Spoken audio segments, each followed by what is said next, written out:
जय हिंद, नमस्कार। कर्नाटक विधानसभा चुनाव को लेकर सियासी हलचलें बढ़ने लगी है। क्षेत्रीय सत्ताधारी पार्टी एक दूसरी पार्टी के साथ सेंधमारी करने में लगी है, तो वही कांग्रेस पार्टी भारत जोड़ो यात्रा से कर्नाटक की जनता के साथ देश की जनता को जोड़ने में लगी है।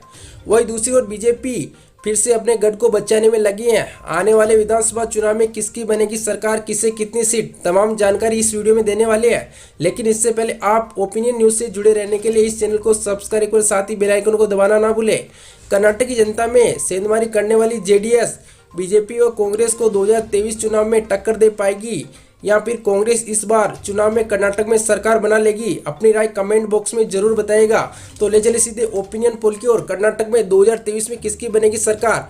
तो धारवाड़ क्षेत्र की बात करें, यहाँ से 2 सीटों की बात की जाए। बीजेपी को धारवाड़ से 1 सीट मिल सकती है, कांग्रेस को 1, जेडीएस को 0, अदर को 0 सीट मिल सकती है। हासन क्षेत्र की 4 सीटें, यहाँ से बीजेपी पार्टी को 3 सीटें मिल सकती, कांग्रेस को 1 सीट, जेडीएस को 0, अदर को भी 0 सीट। गदग क्षेत्र की बात की जाए, गदग की 2 सीटें, यहाँ से बीजेपी पार्टी को गदग से 1 सीट मिल सकती है, तो जेडीएस पार्टी को 1, कांग्रेस पार्टी को 0, तो अदर को भी 0 सीट मिल सकती है। कर्नाटक की 224 सीट में से 8 सीट का ओपिनियन पोल कर चुके हैं, जिसमें बीजेपी पार्टी को 5 सीटें मिल सकती है, कांग्रेस पार्टी को 2 सीट, जेडीएस पार्टी को 1, तो अदर को 0 सीट मिल सकती है। बेलगांव की ओर ले चली सीधे 3 सीटें, यहाँ से बीजेपी पार्टी को 3 में से 2 सीटें मिल सकती, कांग्रेस पार्टी को 1 सीट मिल सकती है, जेडीएस को 0, अदर को भी 0 सीट के साथ खाता खुल सकता है। बीदर की 4 सीटों की बात की जाए, बीजेपी पार्टी को 2 सीटें मिल सकती, कांग्रेस पार्टी को 1, जेडीएस को 1, अदर को 0 सीट। बेल्लारी की 5 सीटें, यहाँ से बीजेपी पार्टी की बात की जाए तो बीजेपी को 2 सीटें मिल सकती, कांग्रेस पार्टी की 1 सीट मिल सकती, जेडीएस कुमार स्वामी को 2 सीटें मिल सकती, तो अदर को 0 सीट मिल सकती है। 20 सीट का ओपिनियन पोल कर चुके हैं। 11 सीटें बीजेपी पार्टी को मिल सकती हैं, कांग्रेस पार्टी को 5 सीटें मिल सकती है, जेडीएस पार्टी को 4 सीटें, तो अदर पार्टी को 0 सीट मिल सकती है। क्या भारतीय जनता पार्टी फिर से कर्नाटक में अपनी सरकार बना पाएगी, या इस बार भारत जोड़ो यात्रा से राहुल गांधी देश की जनता के साथ कर्नाटक को अपना गढ़ राज्य बना पाएंगे? अपनी राय कमेंट बॉक्स में जरूर बताइएगा। या जेडीएस कुमार स्वामी इस बार जनता दल सेक्युलर की पार्टी बना पाएंगे? तो कर्नाटक से हो तो कमेंट बॉक्स में अपनी राय जरूर बताइएगा। ले चले अगले क्षेत्र बागलकोट की 9 सीटों की बात की जाए। 4 सीटें बीजेपी पार्टी को मिल सकती हैं, कांग्रेस पार्टी को बागलकोट से 3 सीटें मिल सकती हैं। जेडीएस की बात की जाए 2 सीटें जेडीएस को मिल सकती, तो अदर को 0 सीट। बीजापुर की 10 सीटों की चर्चा की जाए, 6 सीटें बीजेपी पार्टी को मिल सकती, कांग्रेस को 2 सीटें, वही जेडीएस को 1 सीट, तो अदर को भी 1 सीट बीजापुर से मिल सकती है। बेंगलोर शहरी की 2 सीटों की बात की जाए, बीजेपी पार्टी को 1 सीट मिल सकती है, कांग्रेस पार्टी को 1 सीट, अदर को 0 सीट के साथ जीत मिल सकती है।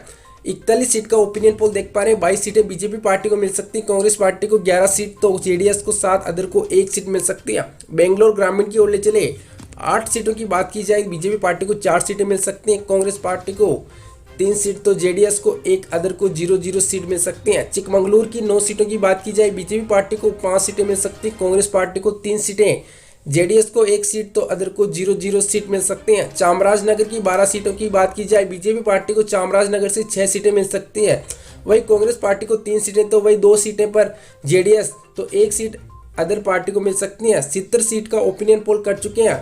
37 सीटें बीजेपी पार्टी जीतती नजर आ रही, कांग्रेस को 20 सीटों के साथ जीत मिल सकती है, जेडीएस को 11 सीट, तो अदर को 2 सीटें मिल सकती हैं। ले चले अब सीधे आपको दक्षिण कन्नड़ की 4 सीटों की बात की जाए, बीजेपी पार्टी को 3 सीटें मिल सकती हैं, कांग्रेस पार्टी को 1 सीट मिल सकती, तो अदर को 0 सीट दक्षिण कन्नड़ से मिल सकती हैं। दावणगिरी की 2 सीटें, बीजेपी पार्टी को दावणगिरी से 2 सीटें मिल सकती हैं, कांग्रेस को 0, तो अदर को 0 से सुपड़ा साफ हो सकता है।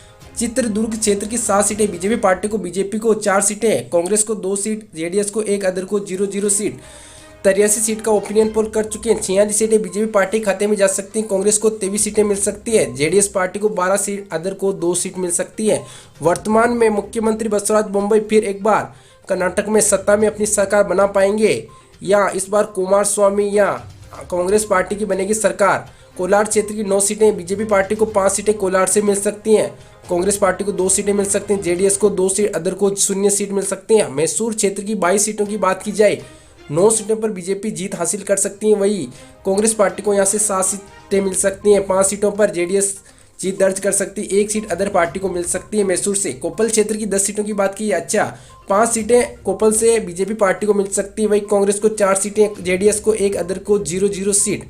124 सीट का ओपिनियन पोल हो चुका है, जिसमें बीजेपी पार्टी को 65 सीटें मिल सकती हैं, कांग्रेस पार्टी को 36 सीटें के साथ जीत हासिल हो सकती है, जेडीएस को 20 सीटें मिल सकती, तो वही अदर पार्टी को 3 सीटें मिल सकती हैं। हावेरी क्षेत्र की ओर ले चले आपको 4 सीटों की रू करे 4 सीटों पर बीजेपी पार्टी को 3 सीटें मिल सकती हैं, कांग्रेस पार्टी को 1 सीट, तो वही जेडीएस को 0, अदर को भी 0 सीट। कोडगू क्षेत्र की 1 सीट की बात की जाए, बीजेपी पार्टी को यहाँ से 1 सीट मिल सकती है, वही कांग्रेस जेडीएस अदर को 0 सीट मिल सकती है। गुलबर्ग की 2 सीटें यहाँ से बीजेपी पार्टी को दोनों की दोनों सीटें जा सकती हैं, वही कांग्रेस और जेडीएस को 0 सीटें यहाँ से मिल सकती हैं। 131 सीट का ओपिनियन पोल कर चुके हैं, जिसमें बीजेपी पार्टी को 71 सीटें मिल सकती हैं, वही 37 सीटें बीजेपी साथ कांग्रेस को मिल सकती हैं, जेडीएस को 20 सीटें, अदर को 3 सीटें मिल सकती हैं। रायचूर की ओर ले चले सीधे रायचूर की 13 सीटों की ओर 6 सीटें बीजेपी पार्टी को रायचूर से मिल सकती हैं, वहीं कांग्रेस को 4 सीटें मिल सकती हैं, जेडीएस को 3 सीटें, अदर को 0 सीट। शिमोगा की 10 सीटें की बात की जाए, बीजेपी पार्टी को यहाँ से 3 सीटें मिल सकती हैं, वहीं कांग्रेस पार्टी को 6 सीटें। जेडीएस की बात की जाए तो शिमोगा से 1 सीट जेडीएस को मिल सकती है, वहीं अदर पार्टी को 0 सीट। मांड्या की 17 सीटों की बात की जाए, मांड्या क्षेत्र की 17 में से 8 सीटों पर बीजेपी जीत हासिल कर सकती है, वहीं कांग्रेस पार्टी को 5 सीटें मिल सकती हैं, जेडीएस को 4, तो अदर को 0 सीट। 171 सीट का ओपिनियन पोल दिखाया जा रहा है। 88 सीटें बीजेपी पार्टी खाते में जाती हुई नजर आ रही है, कांग्रेस पार्टी को 52 सीटें, तो जेडीएस को 28 सीटें मिल सकती हैं, अदर को 3 सीटें मिलती हुई नजर आ रही हैं। तुमकुर की 14 सीटें बीजेपी पार्टी को 5 सीटें मिल सकती तुमकुर से, तो कांग्रेस को यहाँ से सबसे ज़्यादा 6 सीटें मिल सकती हैं। जेडीएस पार्टी कुमार स्वामी को 3 सीटें तुमकुर जिले से मिल सकती, तो अदर को 0 सीट मिल सकती हैं। ओडप्पी की 13 सीटों की बात की जाए, 7 सीटें बीजेपी पार्टी को मिल सकती हैं, कांग्रेस को 4 सीटें मिल सकती हैं, जेडीएस को 2 सीट, तो अदर को 0 सीट मिल सकती हैं। लास्ट विधानसभा क्षेत्र की बात की जाए, उत्तरी कन्नड़ की 26 सीटों की बात की जाए, 12 सीटें बीजेपी पार्टी को मिल सकती है, कांग्रेस को 8 सीट, तो जेडीएस को 5 सीट, तो 1 सीट अदर पार्टी को मिल सकती है। 224 सीट का ओपिनियन पोल, संपूर्ण ओपिनियन पोल हो चुका है, जिसमें बीजेपी पार्टी को अभी तक 112 सीटें मिल सकती नजर आ रही, कांग्रेस को 70 सीटों के साथ जीत दर्ज हो सकती है, जेडीएस को 38 सीटों के साथ, तो अदर पार्टी को 4 सीटें मिल सकती हैं। इस बार क्या आपकी क्या राय है? कर्नाटक में 2023 चुनाव में बीजेपी सरकार फिर से बना पाएगी, या इस बार कांग्रेस सरकार बनाएगी कर्नाटक में, या जेडीएस और कर्नाटक में कांग्रेस पार्टी एक मजबूत सरकार बनाएंगे? कर्नाटक से हो तो अपनी राय कमेंट बॉक्स में जरूर बता दीजिएगा। किसकी बनेगी सरकार? क्या 2023 चुनाव किसके लिए अहम होगा? अपनी राय कमेंट बॉक्स में और चैनल को सब्सक्राइब कर साथ ही बेल आइकन को दबाना ना भूलें।